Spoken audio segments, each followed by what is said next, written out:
Assalamu alaikum everyone. So the countdown has begun. We are starting the second last week, the ninth week, and this is the 25th lecture for CS116 Object Oriented Programming. So let's begin.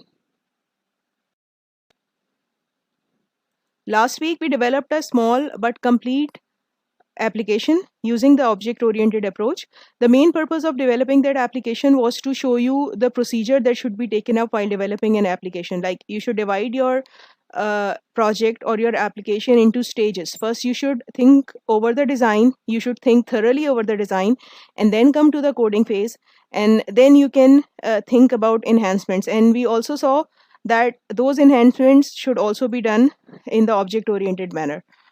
So I hope you learned something from that, and that might help you in developing your term projects as well. This week we'll be focusing on graphical user interfaces, GUIs, but I'll start today's session with some definitions like modules, packages, frameworks. You know some of these, and actually I was thinking that I'd been using some terms during the previous week, and I'll be using some new terms in this week as well, which many of you are not familiar with. So I decided to just put everything together so that to make things easier for you. So we'll spend a few minutes on these definitions first, and then we'll come to GUIs. The main purpose of revising this topic here, because we had done this in last semester as well, so I'm repeating it here because I wanted to show you that you can make GUIs also the OOP way, the object-oriented way. And we know that the biggest advantage of object-oriented programming is reusability of code. So if you are making your GUI reusable, that would be of great advantage, because sometimes designing a simple GUI takes a lot of time. So if you can reuse it, that will create a lot of difference, right? So we'll stick to that same GUI toolkit, tkinter, but I'll show you that we have some other options as well. So let's start this. Now, some of these definitions we have already discussed in CP, like modules and packages and libraries. So let's recap these definitions quickly. Module is simply a file which contains Python classes or function or global variables. It's a simply .py file which contains some code, some executable code. And since you have done a couple of projects as well, so many of you might have created your own modules as well. Like you create a py file and you import that py file into another py file and you use it. The main purpose of such modules or such py files is encapsulation or information hiding. Like you want to keep your classes or functions or piece of code together, and you want to provide a public interface through which that can be accessed, and you don't want to go into the detail of the of the main code. So that's the purpose of these modules. Then comes the package. Package is simply a collection of modules. How can you create a package? You just create some .py files, some executable files, and you put them in a folder. And an additional thing that you include in that folder is this _init_.py file. And this helps it helps Python to identify that folder as a package. So this file could be empty, or you can put some access information in it, but this will tell Python that this folder should be considered as a package. Then library is not a formal term in Python. In Python, library and packages, these two terms, they are used interchangeably. So but in other languages, a collection of packages is called a library. So modules are just executable files. Collection of modules makes a package. Collection of packages makes a library. Now the new term is this framework. Framework is basically a collection of various libraries which architects the code flow. By this I mean that a framework basically provides a raw infrastructure for an application. So It's like building APIs. Actually, a framework provides APIs, and you simply implement those APIs and achieve a goal. So there are APIs or frameworks specific for an application. For example, if you want to make a certain GUI, or if you want to make a certain widget, what you do, a framework provides you basic infrastructure or basic code for that widget. So what you have to do, you just have to customize it according to your needs, and you don't have to create it from scratch. So basically, framework, it provides a raw structure for you for any application or for a domain, and you just use that structure and you just customize it and use it according to your own will, right? So that is actually what a framework is. The main difference between a package and a framework is that who controls the application design. If a programmer is not using a framework and he or she is calling some library to implement some function or to do a job, then in that case, that programmer is in the control and library is just used as a service. Whereas in case of a framework, framework is in the control. Like, framework decides what should happen and how the application should work, or how the basic infrastructure should be. This is called inversion of control.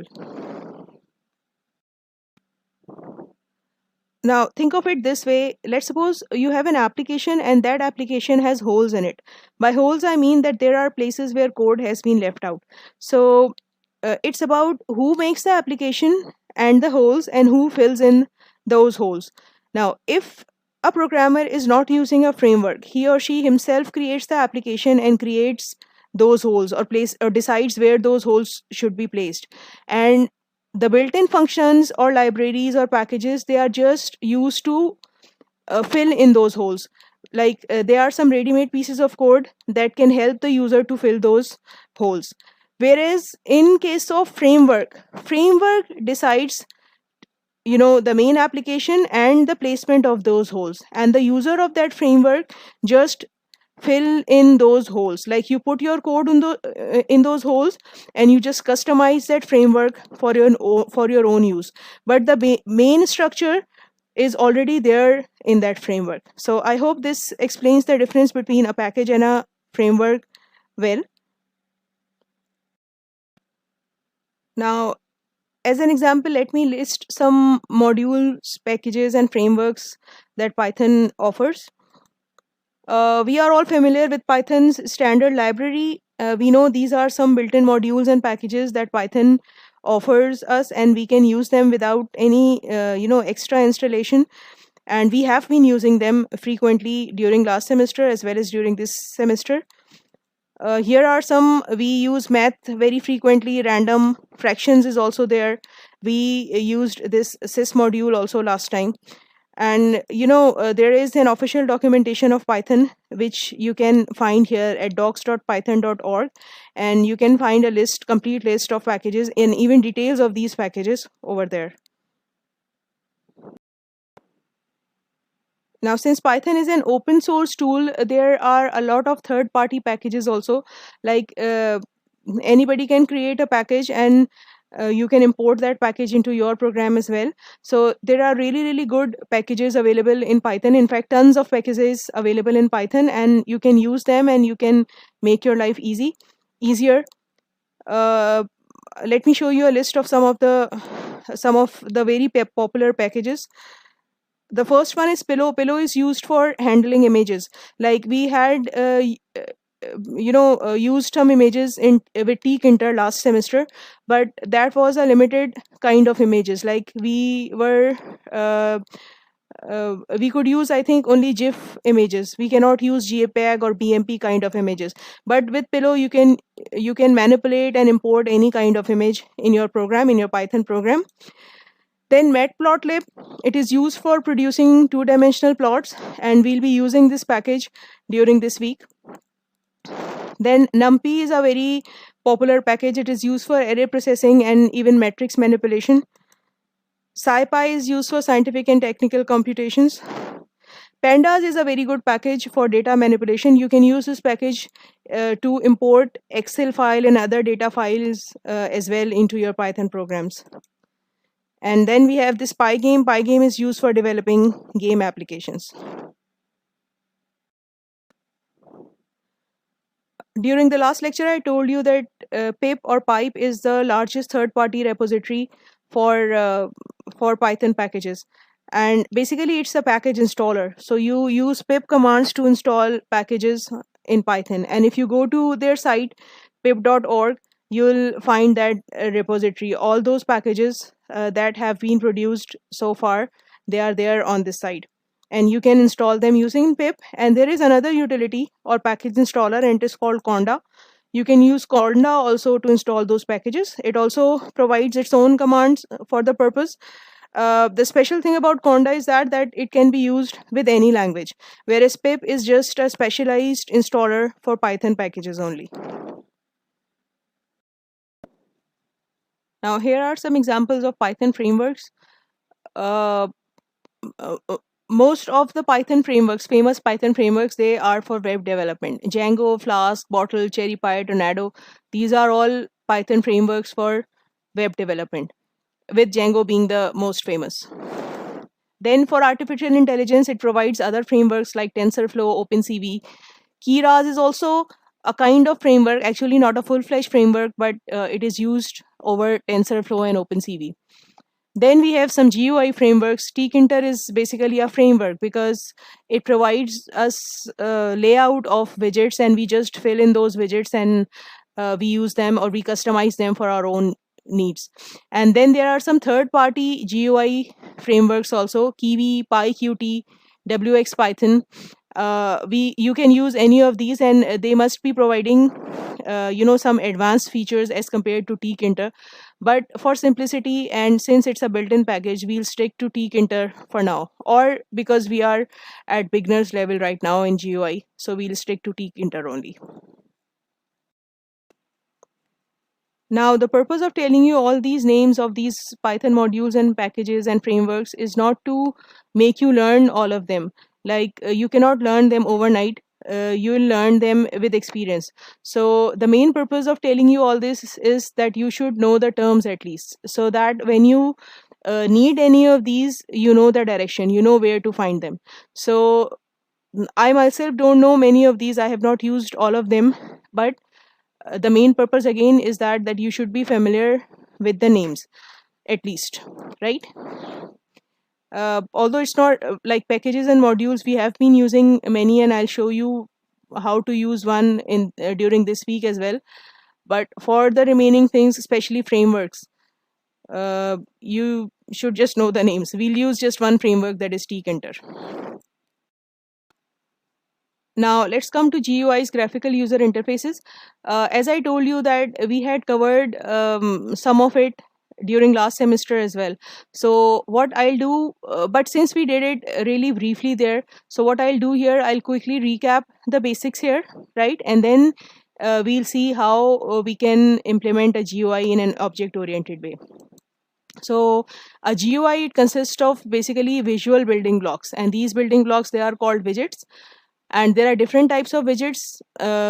Window itself is a widget. That graphical window is itself a widget. Then we have buttons. We can put labels, text entry forms, menus, checkboxes, scroll bars.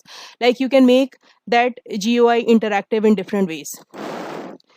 Now, what are the advantages? It makes your application look better, right? And such applications which have GUI, they are really easier to use as compared to that command line interface. Now, there was a term that we defined in last semester: event-driven programming. Event-driven programming means that the application waits for some events, or like you plan events that respond to certain other events. So that is called event-driven programming. Like, when you click a mouse, something happens, and if you click some key of the keyboard, then something else happens. Or right mouse click makes your application do one thing, and left mouse click, it makes the application do another thing. So you can do that here in GUIs. The toolkit that we'll be using, as I told you earlier as well, will be tkinter again, because it's part of Python's standard library. Now let's quickly revise how we can create a GUI window. Um, you will see here that since now you know the concepts of object oriented programming, you know what classes are, what methods are, that will help you understand the whole process in a lot better way. So uh, there is a class or a widget in tkinter which is called tk with capital T, and it creates the main GUI window of an application. So what you have to do, you just have to call its constructor, or you just have to instantiate an object of this class tk. So here in this example, root is an object of this class tk. So that means what actually you are doing here, you are just calling the initiator or the constructor of this class tk. Now let's see some methods of this class tk. The first one is destroy. This simply destroys that window. Let's suppose you have placed a button and you want your window to go away when user clicks that button. So on click of that button, you can call this function, this method destroy, and it will, you know, destroy this GUI window which you created using that tk initiator. This is another method. I hope you can recall this. We must place this method in our program. This is basically the event listener. So this is a process that runs in the background. It continuously runs in the background or parallel to your application, and its job is to keep track of all the events that are taking place in your GUI. Like if you click a button, or if you enter some text, or if you enter something through keyboard, it routes the action for that, right? So this is a very essential method that you place in a GUI application. Without this, your application will not work. Now this function, it decides how and where your window will appear on the screen. Like you can set the width and height of your application. Width cross height, you can use this, and then x and y simply indicates at which pixel position your window will appear within the main window of your computer or of your laptop. So width into height plus x plus y, you make a string. For example, if you want your window to be of 200 by 200 dimension, and you want to place it at x is equals to 10 and y is equals to 10, you will write as a string 200 cross 200 plus 10 plus 10, and that has to be a string, and you just put that argument here in this method geometry, and that will set that window according to your will. Then you can set max size and min size of your window also. I'll show you how to use this in an example shortly. Then you can set a title also for your window. Now this is another interesting method, weight variable. One example that I can give you of its usage is, let's suppose you want to make multiple screens in your GUI, and one screen appears due to some action taken in the previous screen, or you want to display your screens in a loop. So if you want an event to wait on some other event, there you can use this weight variable method. I will show you how to use it during this week, not in today's lecture, but in some other lecture, in any of the remaining two lectures. Here I have included this just to show you the format, just to make you familiar with the format. So the format is, you provide a variable as parameter, and this method works on the value of that variable. For example, that variable is a Boolean variable, and until and unless that variable becomes true, your event handler keeps on waiting. It does not proceed to another screen or to the next code until and unless that the value of that variable becomes true. So you manipulate the value of that variable within your code in order to make your GUIs wait for one another. So it might not be very clear right now, but I'll show you an example soon. the main point is just to get familiar with the format. So it just take a variable here, and the important thing about this variable is that this is not some ordinary integer or float or boolean or a string variable. This variable has to be from tkinter's variable class. And what I mean by tkinter variable class, so let's see that first. Now, as I just told you, that if you want to make some variables recognized or make some variables work within your GUI frame, like within tkinter, then that cannot be those ordinary integer or float or string or boolean variables. You have to define them using these special classes of tkinter. And there are 4 such special classes: int_var or int variable, string_var, double_var is for float. Double floats are sometimes called double as well. In fact, in other languages, they are also known as double data type. Then boolean_var. So these are actually classes, and you can instantiate objects of these classes, and those objects then can work within a GUI. So usage of such classes is really simple. What you can do, you simply instantiate using the constructor. So let's suppose I want to instantiate int_var type object. So in place of this class name, I'll write int_var, and in bracket I'll pass master. By master, I mean this will be the handler of the widget where you want to place that variable. For example, the main window or some button or some radio button, wherever you want that variable to work, you just pass the handler of that widget here. So you have to use the class name, and in that initiator or in constructor, you have to pass the name of your widget.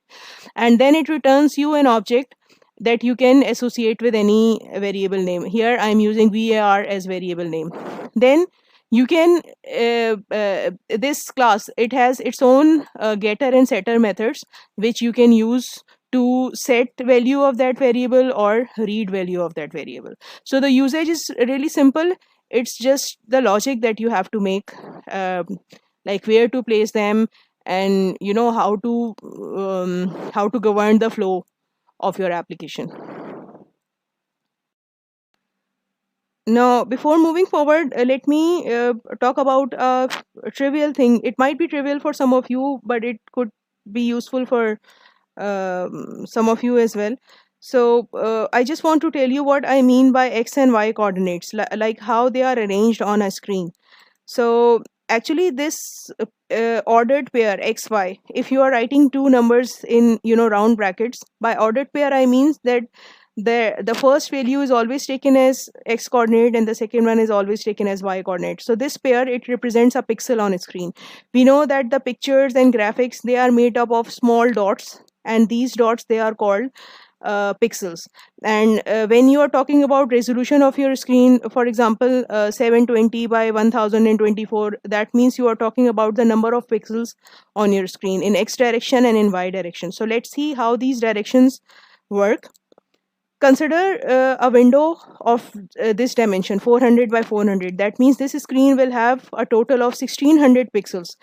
400 by 400 will make a total of 1600 pixels. And this convention shows that there are 400 pixels in x dimension and another 400 pixels in y dimension. So let me see how they are arranged on a screen. So let's suppose this is the screen of 400 by 400 or some window of 400 by 400 dimension. So we'll start from here. This is the entry point. Here the value of x and y is 0, 0.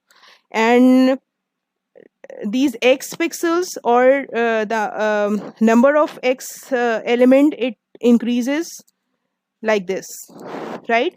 And y element increases downwards, right?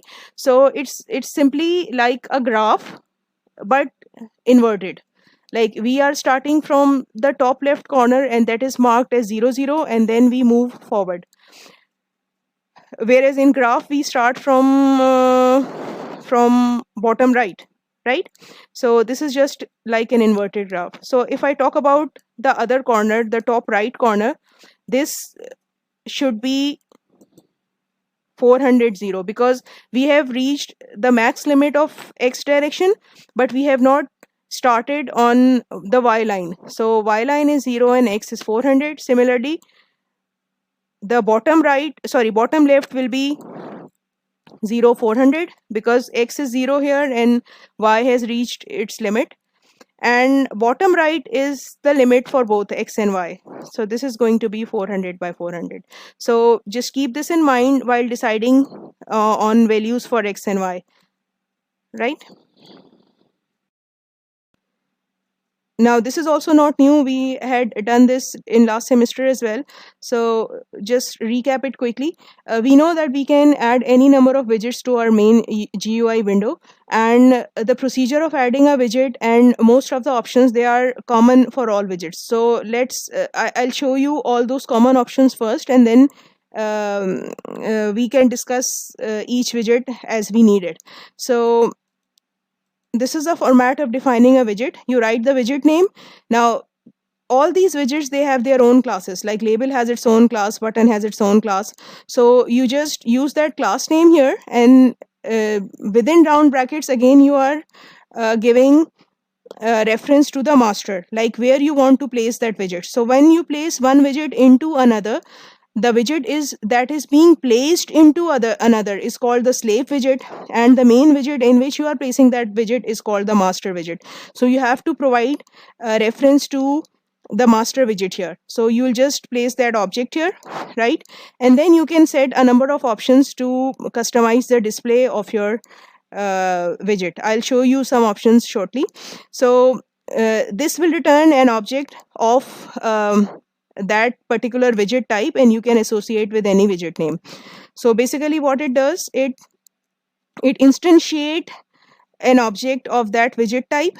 So it means that you are constructing a widget with parent master.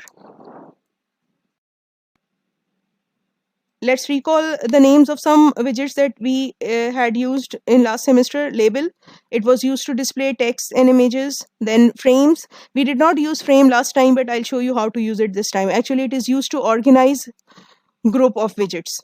So then entry is used for user input, like user can input something using keyboard. You can use entry widget for that.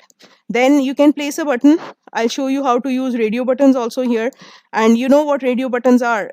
Radio buttons, they are grouped together, and you can choose only one out of all those radio buttons at a time. Now out of all these, there are many others. These are the ones that I'll be using during this week, so I'm showing you only those. Now the last three, they are called event based widgets because they interact with the user, whereas label and frame, they are static widgets, they do not interact with the user. So entry, button and radio buttons, or any other event based widget, you take some action when user click those buttons or enter some value in that entry or select some radio button. So that's why they are called event based widgets. Now here is a list of some of the common options that you could be using for your GUIs. We had been using these options previously as well, so I won't go through them one by one. So height and width, you can set height and width of your widget. You can set a customized text for your widget, like if it's a button, you can put a name on that button, and you can set border weight, then background color, foreground color, etc, etc. So I've just compiled this list here. Actually, this is not the exhaustive list, but these are the few that you can use frequently in your code, and I've just put them here for your quick reference. After discussing those options, let's see some methods associated with a widget. I list some methods which are common to all widgets. So the most important methods are the placement methods. The first one is, I hope you remember this one, pack. Pack places your widget on a screen on positions like top, bottom, left, right, and there are some associated options also. We'll explore these when we use them. Then the second one that we have is grid. Grid arranges your widgets in a grid, so you can specify a row and column number for each widget, and by default it's 0 0. And the third one is And the third one is place. Place places your widget at a specific XY coordinate position.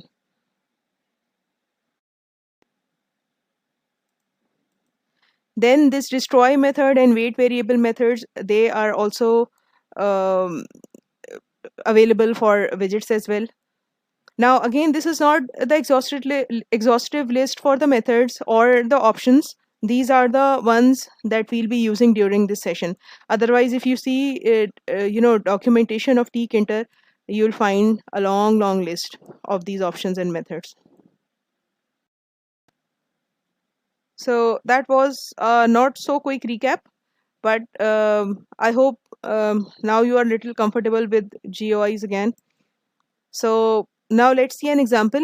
What I'll do here, I'll make a small GUI, a simple GUI, and then I'll convert it to object-oriented approach. Like the main purpose of this session is to show you how you can make GUIs in an object-oriented way. So let's see that. So we know that the main advantage of using object-oriented approach is code reusability.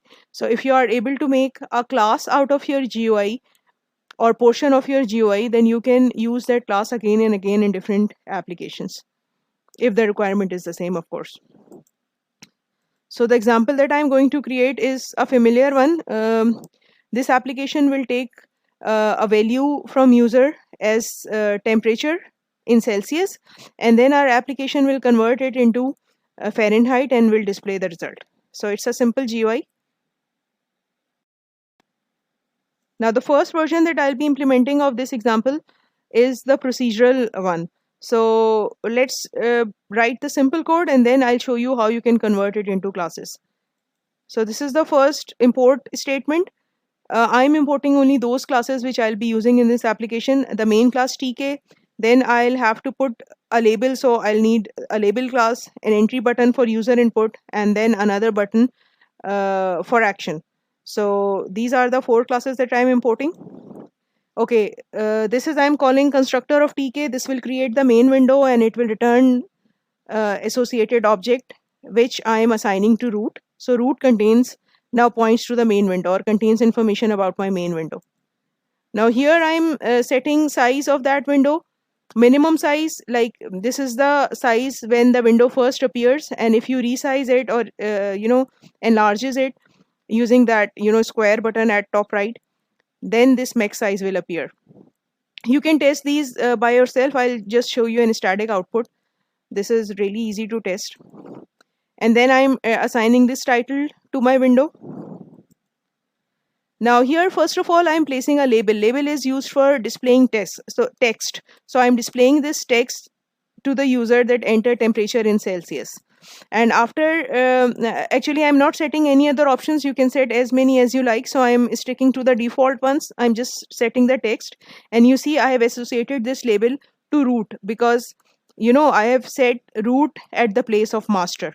So this label widget will be created within the root, and root is my main window. Now I'll pack this onto the screen because we know unless we pack a widget, it does not show in the main window. So this is how I create my label. Then I create an entry box, okay, and I place it in root and I pack it, and then I create a button. And the different thing about button is that it has this special parameter command. There you give the name of your function, or you pass your function as an object here. So what will happen, this statement will create a button, and the label on that button will be convert. And when I press this button, this convert to Fahrenheit, FAH is for Fahrenheit, convert to Fahrenheit function will be called. Now I pack this button on the screen, and then I run the main loop. Okay, now what is left? I need to implement that function convert to Fahrenheit.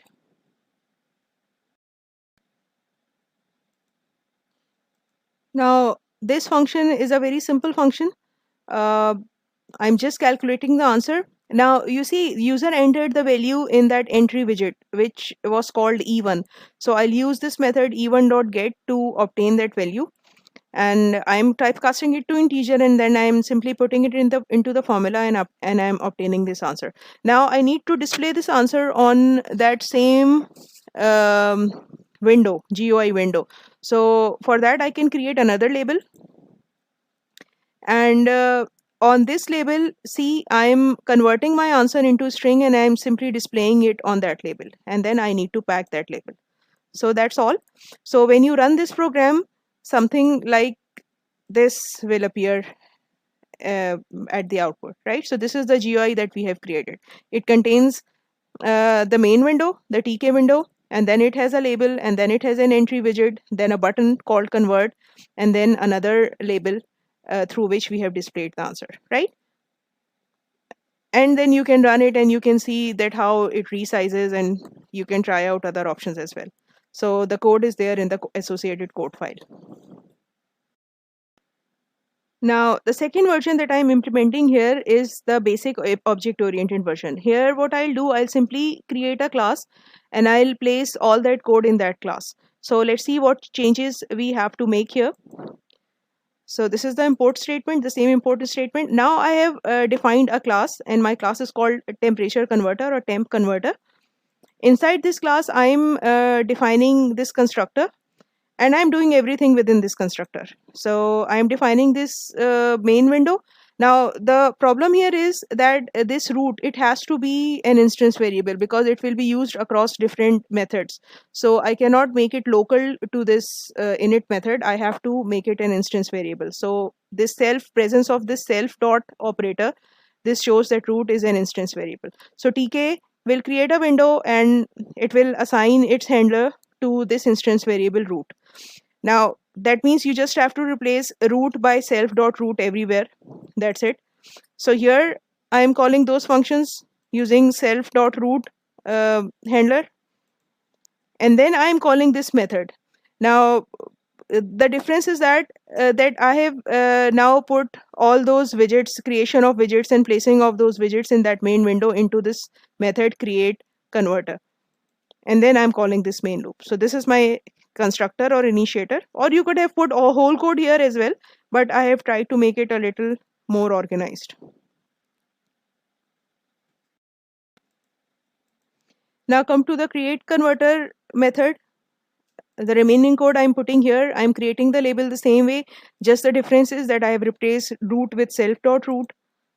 I'll pack it, and then again the same difference, and then I'm adding a button, the same difference is there, right? So that's it. And then I have to implement that convert to Fahrenheit method. So I'm again making it a method, a separate method. So here it is. Now since it's a method within this class, so you do not have to define it before the rest of the code. Whereas in previous example, I showed you on a separate slide, but it must be defined above the code where it was called. We know that we have to do that while calling a function, but that's not a compulsion here. So here's the label, and we place it inside the main widget. Now you see self.root is used in both these methods and in initiator as well. That's why we had to make it an instance variable. Now in order to use this class, I just need to instantiate it in the main program. That's it, right? Now the problem here with this code is this is fine. We have converted it into a class successfully, and it will run successfully, but this doesn't look really good. Self.root, this double indirection. Let's suppose you need to call some method on root like we had been doing on previous slide, like min slide, max slide. Then you'll have to use the dot operator twice. So what we can do to overcome this, let's see that in approach 3 or version 3. Now, one great thing that you can do here in this version 3, you can directly inherit from that class, from a tkinter class. So what I'll do here, I'll inherit from tk class, and let's see if that can solve our problem. So what I'm doing here is, see, this is the change. I am importing from class tk. So another change that I have to make here is, since I'm importing from this class, I need to call initiator of this superclass. So I must do this, and this initiator will instantiate a window, an object which will create that window, and it will assign it to some handler, like to some variable name. We don't know that variable name, so we know that we access that instance variable through self. So this is how I can access it. So I don't know what's the object name, but I can easily access it using this self dot operator. So I have replaced self dot root by self only. So this is relatively easier and better looking.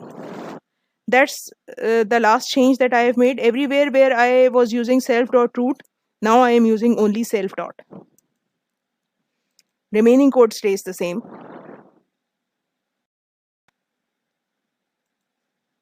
Here also, if you see, I have made that only change. Replace the self dot root by self.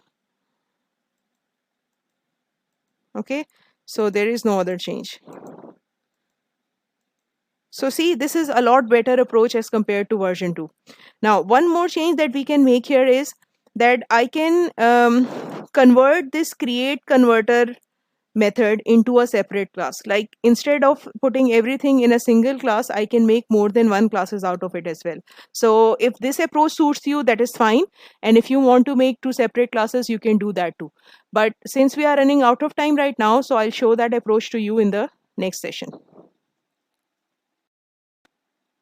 So today we spend most of our times in recapping, GUIs. And in the end, I showed you that you can make your code reusable if you convert it into classes. And we also saw that if you directly inherit from tkinter classes, that can simplify your code greatly.